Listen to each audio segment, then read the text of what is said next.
معاشرتی جرم جسے عام بندہ بالکل نہیں سمجھتا. میں اس وقت آپ کو بتاؤں کہ اس عمر تک پہنچتے ہوئے میں نے یہ دیکھا ہے اور یہ میرا تجربہ ہے اور میں یہ دیکھ رہا ہوں, اس وقت بھی دیکھ رہا ہوں, بہت سے لوگ جو ہیں ان کی دوستیاں جو ہیں وہ باہر دوستوں کے ساتھ ہیں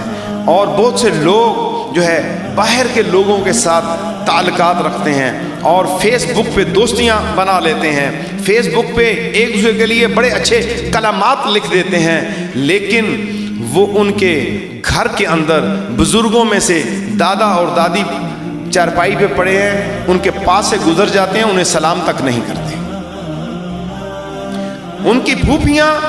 اس بات کے لیے پریشان ہوتی ہیں کہ کب میرے بھتیجے اور بھتیجیاں مجھے ملنے آئیں گے. ان کی خالائیں اس انتظار میں ہوتی ہیں کہ کب میرے بھانجے اور بھانجیاں مجھے ملنے کے لیے آئیں گے. ان کے چچا اور تایا انتظار میں ہوتے ہیں کہ کب میرے بھتیجے مجھے آ کے سلام کریں گے. لیکن ہم تو دوستوں میں ہیں, ہم تو جو ہے نا اپنی ریٹنگ میں لگے ہوئے ہیں اور ہم تو نمبرنگ میں لگے ہوئے ہیں کہ میرے فیس بک پہ اتنے فرینڈ ہو گئے ہیں, میرے اتنے فالوور ہو گئے ہیں, میرے اتنے سبسکرائبر ہو گئے ہیں, مجھے اتنی دنیا جاننے لگ پڑی ہے. کبھی دیکھا کہ جس گھر کے اندر 4 یا 5 بندے رہتے ہو, 4 اور 5 نے ظلم کا بازار گرم کیا ہوا ہے, بیٹا باپ کو ٹائم نہیں دیتا. وہ چاہتا ہے, ہر باپ کی یہ تمنا ہوتی ہے کہ اس کا بیٹا اس کے ساتھ کھڑا ہو جائے, اس سے بات چیت کرے. ایک بزرگ تڑپتے ہوئے فوت ہو گئے, مجھے ایک دفعہ ملے, وہ کہتے ہیں کہ میری حسرت ہوتی ہے حضرت, میری حسرت ہوتی ہے کہ کبھی کوئی بیٹا میرے پاس بیٹھ کے 2 یا 4 منٹ میری جو ہے دل آزاری کر لے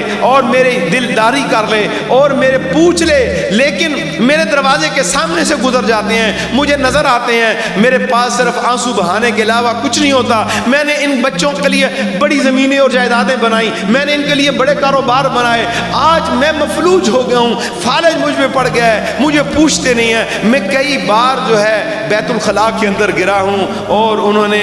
اپنی قمیض اٹھائی دکھایا, کہتے ہیں کہ یہ دیکھیں مجھے زخم لگ گیا, یہ دیکھیں میرے سر پہ چوٹ لگی ہے, مجھے پکڑ کے بیت الخلاء تک نہیں لے جا سکتے. اتنا بڑا ظلم زمین پہ کیا ہوگا جس بیٹے کو انگل سے پکڑ کے باپ نے جوان کیا اور وہ وہاں سے نخرے سے گزر جاتا ہے کاٹن کے کپڑوں میں اور اپنے باپ کو بیت الخلاء کے اندر لے کے نہیں جاتا. وہ ماں جو بچے کا دن میں 10 بار پیشاب دھوتی ہے اور وہ بیمار ہے اور بیٹی اس کو بیت الخلاء میں لے کے نہیں جاتی, اگر لے کے بھی جاتی ہے تو اپنے کپڑوں سے ناک کو بند کرتی ہے. کبھی بھی ہماری ماں نے ہمیں صفائی کرتے ہوئے ناک اپنی بند نہیں کی, بلکہ محبت کے ساتھ ہمارا دھویا بھی اور پھر خشک بھی کیا اور پھر چہرے پہ بھوسا بھی دیا.